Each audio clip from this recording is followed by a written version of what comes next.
across the moor. She slept a long time, and when she awakened Mrs. Medlock had bought a lunch basket at one of the stations and they had some chicken and cold beef and bread and butter and some hot tea. The rain seemed to be streaming down more heavily than ever and everybody in the station wore wet and glistening waterproofs. The guard lighted the lamps in the carriage, and Mrs. Medlock cheered up very much over her tea and chicken and beef. She ate a great deal and afterward fell asleep herself, and Mary sat and stared at her and watched her fine bonnet slip on one side until she herself fell asleep once more in the corner of the carriage, lulled by the splashing of the rain against the windows. It was quite dark when she awakened again. The train had stopped at a station and Mrs. Medlock was shaking her. "You have had a sleep," she said. "It's time to open your eyes. We're at Thwaite Station and we've got a long drive before us." Mary stood up and tried to keep her eyes open while Mrs. Medlock collected her parcels. The little girl did not offer to help her, because in India native servants always picked up or carried things and it seemed quite proper that other people should wait on one. The station was a small one and nobody but themselves seemed to be getting out of the train. The station master spoke to Mrs. Medlock in a rough, good-natured way, pronouncing his words in a queer broad fashion which Mary found out afterward was Yorkshire. "I see tha's got back," he said. "And tha's browt th young un with thee."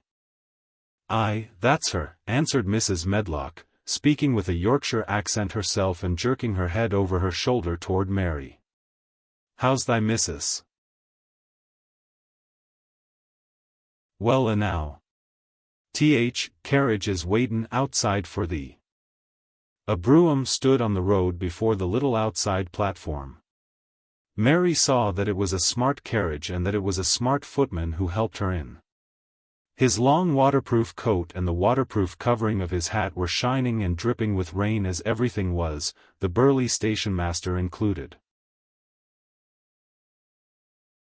When he shut the door, mounted the box with the coachman, and they drove off, the little girl found herself seated in a comfortably cushioned corner, but she was not inclined to go to sleep again.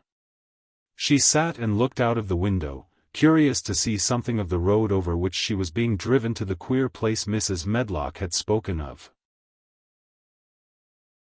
She was not at all a timid child and she was not exactly frightened, but she felt that there was no knowing what might happen in a house with 100 rooms nearly all shut up, a house standing on the edge of a moor. "What is a moor?" she said suddenly to Mrs. Medlock. "Look out of the window in about 10 minutes and you'll see," the woman answered. "We've got to drive 5 miles across Missel Moor before we get to the manor. You won't see much because it's a dark night, but you can see something." Mary asked no more questions but waited in the darkness of her corner, keeping her eyes on the window.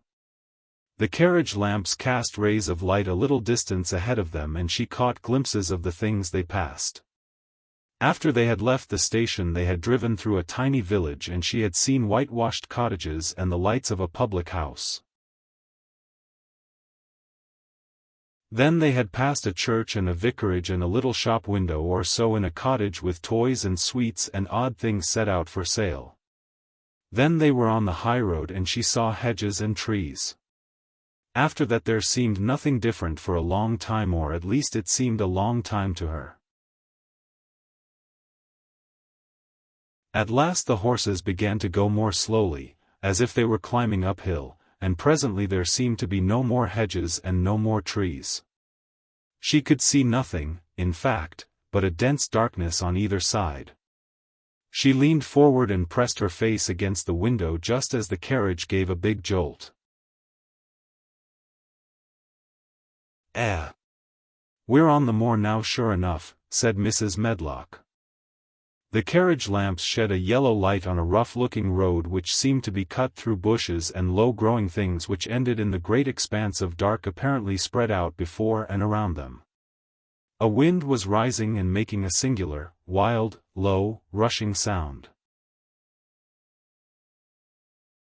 "It's not the sea, is it?" said Mary, looking round at her companion. "No, not it," answered Mrs. Medlock. "Nor it isn't fields nor mountains, it's just miles and miles and miles of wild land that nothing grows on but heather and gorse and broom, and nothing lives on but wild ponies and sheep." "I feel as if it might be the sea, if there were water on it," said Mary. "It sounds like the sea just now."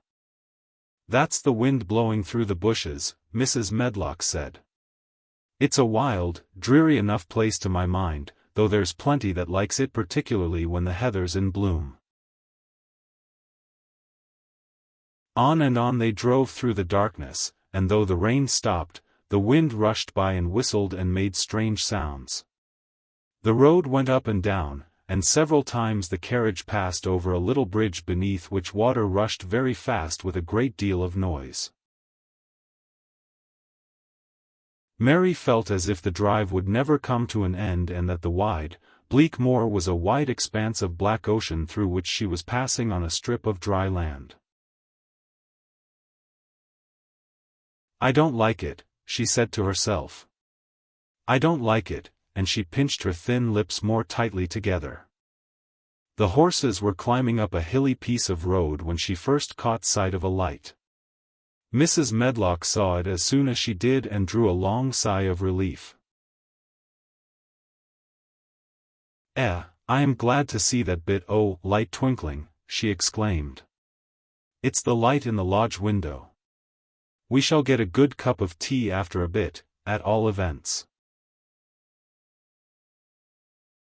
It was, after a bit, as she said, for when the carriage passed through the park gates there was still 2 miles of avenue to drive through, and the trees, which nearly met overhead, made it seem as if they were driving through a long dark vault. They drove out of the vault into a clear space and stopped before an immensely long but low-built house which seemed to ramble round a stone court. At first Mary thought that there were no lights at all in the windows, but as she got out of the carriage she saw that one room in a corner upstairs showed a dull glow.